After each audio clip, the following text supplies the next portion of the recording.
Man, where do I even begin? I honestly don't know. We're going to talk about football today, and it's not a positive video by any means, unfortunately. There is pretty much just going to be negativity throughout this entire video, but I gotta have to make it. So, I watch football. For those who do know, I support Manchester United. For those who don't know, now you know. And let's have a seasonal recap. Wow, oh wow. What was this season? Yeah, that's exactly what I asked myself, not even midway season, but after like 7, 8 matches. What the fuck is going on with this team? So Ten Hag won the FA Cup last year. And we were like, yeah, it's going to go good, this and that. Season starts. It ain't looking too good, bruv. It ain't looking good. No, the beginning wasn't looking good. He got fired eventually. And yeah, Ruben Amorim came in, took over the ship.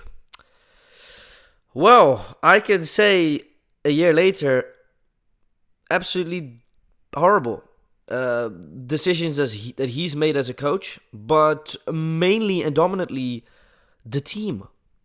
What the fuck did they all do this year? I mean, look at it like this. This is Manchester United. Stats don't lie. We have the biggest fan base, one of the biggest fan bases in the world. We are one of the most influential clubs and have been for so long. Yet this year we were literally playing against relegation. I have, in the past 13 years that I've been a club supporter, I have ever seen Man United on the right row of the league. Sure, it's been on the left side, 6, 7, 8 position. 16th position? What? For a club that's United we're on about. And regardless if you are a United supporter or a neutral supporter, you have to admit, it is somewhat shameful and disappointing to see a club what was once the biggest club, a club that every player wanted to go. I mean, everyone dreamt of going to Man United. We have players literally rejecting Manchester United nowadays because of how bad the boarding management is, the facilities, the people working there, the staff. I mean, just look at the injury list we've had this season. What the fuck is that all on about? Players like Luke Shaw. Really? You come back from an injury and you get injured again. How does that make any sense, bro? And regardless of how much money they get paid, let me not even get into that. Some of these players are absolutely dog shit, but get 100 grand a week. Alejandro Garnacho, perfect example. Overhyped. Did he have potential? He still has potential. That's the bizarre thing. He's very young. He's what, like 19, 20 years? Above average player. I don't think Man United suits his playstyle, and I think he is a better club. I think Alejandro Garnacho should go either to Italy, Spain, or stay in the Premier League but in a lower level team. Which is funny because we could have literally sold Alejandro Garnacho in January, February to Napoli for what? 40, 50, 60 million it was? I don't know anymore, but it was a lot of money.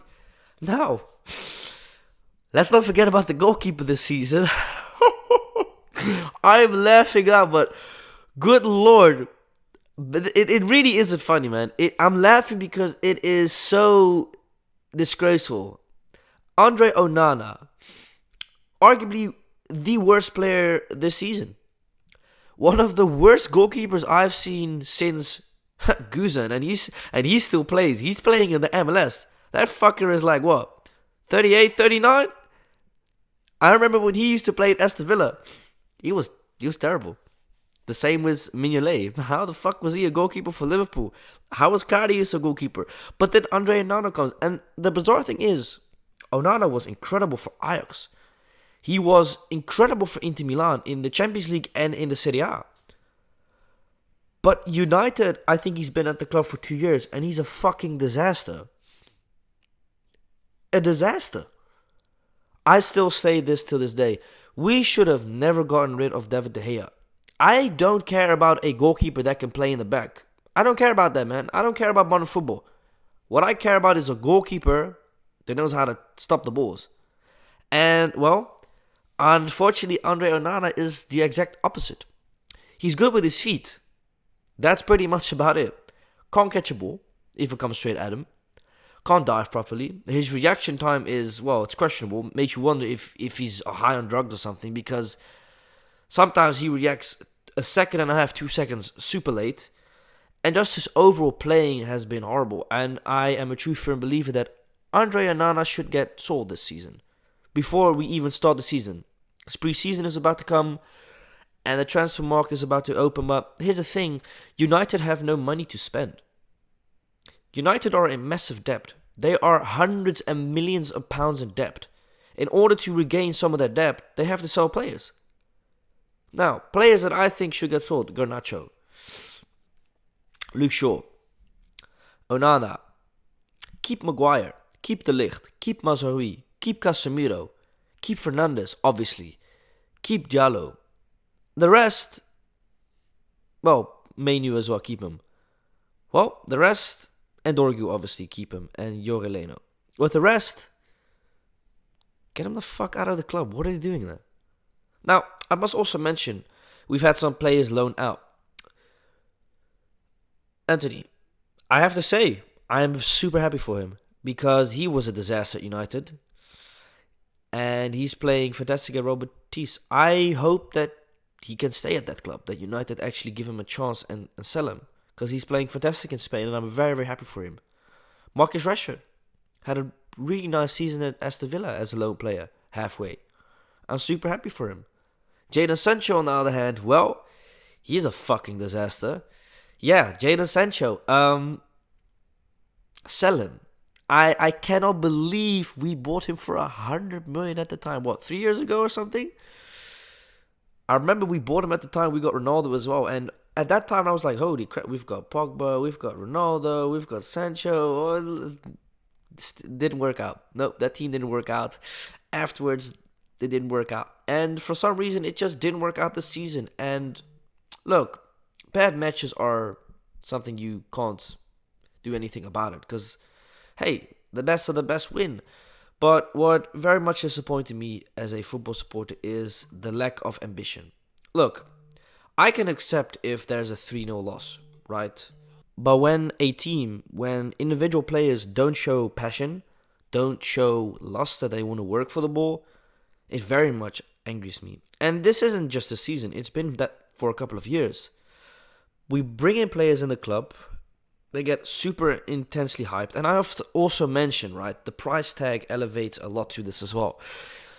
See, 10 to 15 years ago, you'd buy a player for 20 million and then it was like, holy shit, that's a lot of money, right? That's insane amount of money for a player. Nowadays, clubs, they slap a fucking ridiculous price tag on a player that's 18 years old. Oh, here's 100 million. Rasmus Højlund, man. Oh, how can I forget about him? Yeah, he's been at the club for 2 years. Absolutely fucking dog shit. I honestly think my crippled grandmother can do better than him up front. Because it's bizarre. He is physically really strong, but he's just fucking retarded. It's like he's missing a chromosome. You know what I mean? He cannot do anything when he has the ball. You know what he reminds me of? He reminds me of Romelu Lukaku a few years ago at United. He had a really good period, but then he had like anything he touched with his foot went away. By the way, congrats to Napoli for winning the Serie A. Can you believe it, right? Scott McTominay, we saw them last year. He goes to Napoli and he wins a trophy. Antony goes to Real Betis, is in a Conference League final. Makes you also wonder who's really the problem. The fucking club is the problem. But we've been saying this for years, but the board don't care. You have to look at it like this. Football is a poor man's sport. It got invented by poor people. But it got taken over by rich people. And that's unfortunately what has completely destroyed football as well. When you have rich people managing a club, they don't care about performances the majority of the time. They only care about their own pockets. And, well, the same thing with Radcliffe. He don't give a fuck about the club. He owns 25% of it. Has he done anything? He hasn't done anything. What? Besides cutting out final tickets for the staff and cutting out their food? What? How dare you? The people that run and manage your entire facility, you cut their food off. You don't even bother giving them a ticket for the final. And then the coach himself, Amorim, bought tickets because of... What are we on about? What are we doing? Cut the players' wages then if that's the case. Sell people. But no, unfortunately mismanagement. But mismanagement has been there for what? More than a decade. Ever since Sir Alex Ferguson left, or well, retired, it has just gone downhill. We haven't won a Premier League since 2011, 2012. That pains to say to me, we are no longer on the top. And unfortunately, we're the laughing stock of England. Besides, well, Tottenham and Arsenal, obviously, because Arsenal, they always bottle it in the season, but that's not the point. At least Arsenal is in the Champions League. At least Chelsea is somewhere. If we won last week against Tottenham Hotspur, we would have won a title in this terrible season, and we would have been qualified for Champions League. We play for nothing next season. We have to qualify for something next season. A club like Man United is supposed to be in the top 4. But unfortunately, that's just not the case. And in this case, well, man, it's disappointing, but I have to say, it starts at the top. It also starts at the people in the facility and the mindset of players. It's not what it used to be. And that's something we fans have to also, well, understand that it's not 2005, 2008 no more. Nowadays, a lot of players don't care about performing.